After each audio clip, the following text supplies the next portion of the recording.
ഈ കാണുന്ന cotton material നമുക്കിപ്പോൾ ചൂടുകാലത്തൊക്കെ കംഫർട്ടബിൾ ആയിട്ട് ഇടാൻ പറ്റുന്ന ഇതുപോലത്തെ ഒരു ടോപ്പ് ചെയ്തെടുത്താലോ എങ്ങനെയുണ്ട്?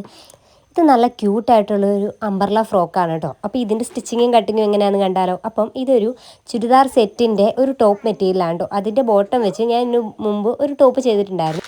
ആദ്യം നമ്മൾ യോക്കിൻ്റെ താഴോട്ടുള്ള ഭാഗമാണ് കേട്ടോ കട്ട് ചെയ്തെടുക്കുന്നത്. കാരണം തുണി വളരെ കുറവായതുകൊണ്ട് ഒപ്പിച്ച് വേണം തയ്ക്കാൻ. അങ്ങനെ ഞാൻ ഈ മെറ്റീരിയൽ എങ്ങനെയാണ് ഇട്ടേക്കുന്നതെന്നാണ് ഈ പേപ്പറിൽ കാണിച്ചു തന്നിട്ടുള്ളത് കേട്ടോ.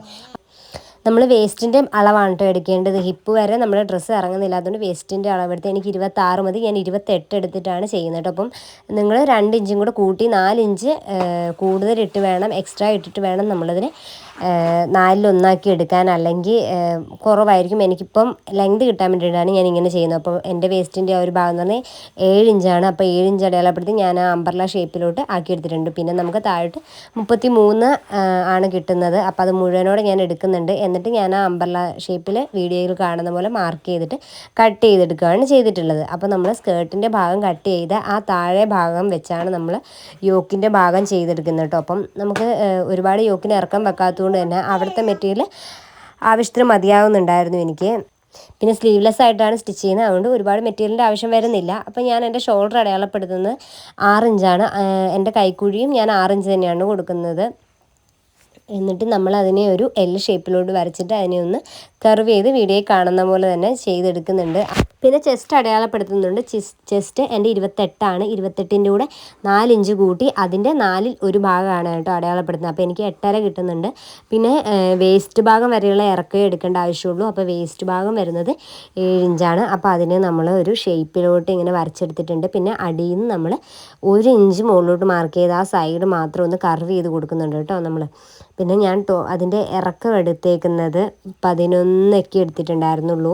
ഇത് ഞാൻ എടുത്തപ്പോൾ കൂട്ടി എടുത്തിട്ടുണ്ടായിരുന്നു. പിന്നീട് ഞാനത് കട്ട് ചെയ്ത് കളയാണ് കേട്ടോ ചെയ്തിട്ടുണ്ടായിരുന്നത്. എന്നിട്ട് നമ്മളിതിനെ ആ ഒരു നമ്മൾ മാർക്ക് ചെയ്ത് അതേ പോർഷനിൽ കൂടെ കട്ട് ചെയ്തെടുക്കണം. പിന്നെ നമ്മൾ ഷോൾഡർ ചെരിവും കൂടി കട്ട് ചെയ്ത് ഇതുപോലെ കട്ട് ചെയ്ത് കളയാൻ ഓർക്കണം കേട്ടോ. ഞാനത് വീഡിയോയിൽ കാണിക്കാൻ വിട്ടുപോയതാണ്. പിന്നെ ഫ്രണ്ട് കൈക്കുഴി ഞാൻ ഒരു 1/2 ഇഞ്ച് കുഴിച്ച് വെട്ടുന്നുണ്ട്.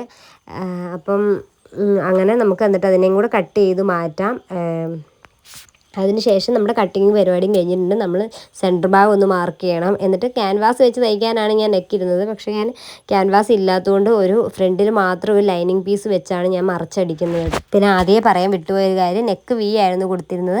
നെക്കിൻ്റെ വീതി എന്ന് പറയുന്നത് 3 ഇഞ്ചും ലെങ്ത് എന്ന് പറയുന്നത് 6 ഇഞ്ചും ആട്ടോ ഞാൻ എടുത്തിട്ടുണ്ടായിരുന്നു. ശേഷം നമുക്ക് സ്റ്റിച്ച് ചെയ്യാൻ നേരത്ത് നല്ല വശവും തുണിയുടെ നല്ല വശവും ലൈനിങ്ങിൻ്റെ നല്ല വശവും കൂടെ ചേർത്ത് വെച്ചിട്ട് നമ്മളിതിനെ അടിച്ച് മറിച്ചെടുക്കാണ്ട് ചെയ്യുന്നത്. അടിച്ച് മറിച്ചിട്ട് നമ്മൾ പതിച്ച് ഒരടിപ്പും കൂടെ കൊടുത്തു കഴിയുമ്പോൾ നല്ല വൃത്തിക്ക് നമുക്ക് കിട്ടും. പിന്നെ നമുക്ക് അതിൻ്റെ ബാക്കിയുള്ള ഭാഗങ്ങളൊക്കെ കട്ട് ചെയ്ത് കളയാണ്ട് ചെയ്യുന്നത്. അപ്പോൾ നല്ല നീറ്റായിട്ട് തന്നെ കിട്ടുന്നുണ്ട്. ക്യാൻവാസ് വേണമെന്നൊന്നുമില്ല. അങ്ങനെ ഫ്രണ്ട് യോക്കിൻ്റെ പരിപാടിയൊക്കെ കഴിഞ്ഞിട്ടുണ്ട്. പിന്നെ നമുക്ക് ബാക്ക് നെക്കൊന്നും അടയാളപ്പെടുത്താം. അപ്പോൾ നെക്കിൻ്റെ ലെങ്ത് പറയുന്നത് 3 ഇഞ്ചാണ് ഞാൻ എടുക്കുന്നത്. വീതി 3 ഇഞ്ച് തന്നെയാണ്. എന്നിട്ട് നമ്മൾ ഇതിനെ ക്രോസ് പീസ് വെച്ച് അടിക്കുകയാണ് കേട്ടോ ചെയ്യുന്നത്. ക്രോസ് പീസിന് നമ്മൾ ആ ഒരു പീസ് ഇങ്ങനെ നമ്മുടെ നെക്കിൻ്റെ ആ ഒരു ഷേപ്പ് ഇങ്ങനെ വെച്ച് പതുക്കെ സാവകാശം അടിച്ച് മറിച്ച് നമ്മൾ അടിക്കുകയാണ് കേട്ടോ ചെയ്യുന്നത്. അപ്പം ഈ വീഡിയോയിൽ കാണുന്ന പോലെ തന്നെ അടിച്ചെടുക്കുക. നല്ല പീസും നമ്മൾ ആ ക്രോസ് പീസും കൂടി ഒന്ന് അടിച്ച് കഴിഞ്ഞിട്ട് നമ്മൾ ഇതുപോലെ കുറച്ച് ഇങ്ങനെ ചെറിയ കട്ടുകൾ ഇട്ട് കൊടുക്കുക. അതിനുശേഷം നമ്മൾ രണ്ട് ഭാഗത്തിൻ്റെയും ഫ്രണ്ടിൻ്റെയും ബാക്കിൻ്റെയും കൂടെ ഷോൾഡർ തമ്മിൽ ജോയിൻ ചെയ്തെടുക്കുന്നുണ്ട് കേട്ടോ. ഷോൾഡർ ജോയിൻ ചെയ്യുമ്പോൾ നല്ല വശവും തന്നെ ചേർത്ത് വെച്ച് ജോയിൻ ചെയ്യാൻ ശ്രദ്ധിക്കുക. എന്നിട്ട് നമ്മൾ ക്രോസ് പീസിൻ്റെ ആ ഒരു ലാസ്റ്റ് പോർഷൻ എന്നിട്ട് വേണം നമ്മൾ അടിച്ച് പതിച്ച് വെക്കാൻ കേട്ടോ. അപ്പം നല്ല ഫിനിഷിങ്ങോടെ നമുക്ക് അത് ചെയ്തെടുക്കാൻ പറ്റും. പിന്നെ നമുക്ക് യോക്കിൻ്റെ ആ ഒരു ഭാഗവും സ്കേർട്ടിൻ്റെ ഭാഗവും കൂടെ കൂട്ടി ഒന്നിപ്പിച്ചാൽ മതി. അതിനുവേണ്ടി നമ്മൾ ഈ 2 സംഭവത്തിൻ്റെയും സെൻറ്റർ മാർക്ക് ചെയ്യുക. എന്നിട്ട് നമ്മൾ നല്ല വശവും കൂടെ ചേർത്ത് വെച്ച് സെൻറ്ററിൽ നിന്ന് അടിച്ചു തുടങ്ങുക. അപ്പോഴേ നമുക്ക് തുമ്പ് 2 സൈഡും ഒരുപോലെ കിട്ടുള്ളൂ. അപ്പോൾ സെൻറ്ററിൽ നിന്ന് തന്നെ വെച്ച് 2 സൈഡും അടിച്ചെടുക്കാൻ പ്രത്യേകം ശ്രദ്ധിക്കുക. അങ്ങനെ അടിച്ച് കഴിയുമ്പോൾ നല്ല വൃത്തിക്ക്, അല്ലെങ്കിൽ ഒരു ചെരിവൊക്കെ വരും. അങ്ങനെ നമ്മളങ്ങനെ അളന്ന് എടുത്ത് അടിച്ചില്ലെങ്കിൽ, അതുകൊണ്ടാണ് അങ്ങനെ തന്നെ അടിക്കണമെന്ന് പറയുന്നത്. അപ്പം അങ്ങനെ 2 സൈഡും ഫ്രണ്ടും ബാക്കും കൂടെ അടിച്ച് കഴിയുമ്പോഴത്തേനും നമ്മുടെ ഏകദേശം നമ്മുടെ ഡ്രസ്സ് സെറ്റായിട്ടുണ്ടാവും. പിന്നെ നമ്മളതിനെ ഒന്ന് കൂട്ടിയടിച്ചൊക്കെ എടുത്ത് കഴിയുമ്പോഴത്തേനും അടിപൊളിയായിട്ട് കിട്ടും.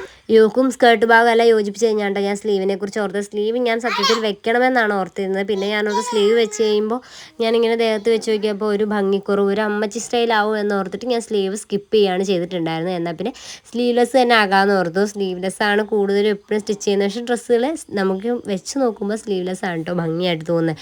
അതുകൊണ്ട് പിന്നെ ക്രോസ് പീസ് കട്ട് ചെയ്തെടുത്തിട്ട് സ്ലീവ്ലെസ് ആക്കാമെന്ന് വിചാരിച്ചു. ക്രോസ് പീസ് കട്ട് ചെയ്തെടുക്കുക, സ്ലീവിൻ്റെ ആ ഒരു പോർഷനിലോട്ട് വെച്ച് മറിച്ചടിക്കുക. എല്ലാവർക്കും തന്നെ അറിയായിരിക്കും ഇങ്ങനെയുള്ള കാര്യങ്ങളൊക്കെ. അപ്പം അത് കഴിയുമ്പോൾ നമ്മൾ ഈ ഡ്രസ്സിനെ ഒന്ന് കൂട്ടി അടിച്ചെടുത്ത് കഴിഞ്ഞാൽ നമ്മുടെ ഡ്രസ്സ് സെറ്റായിട്ട് കിട്ടും കേട്ടോ.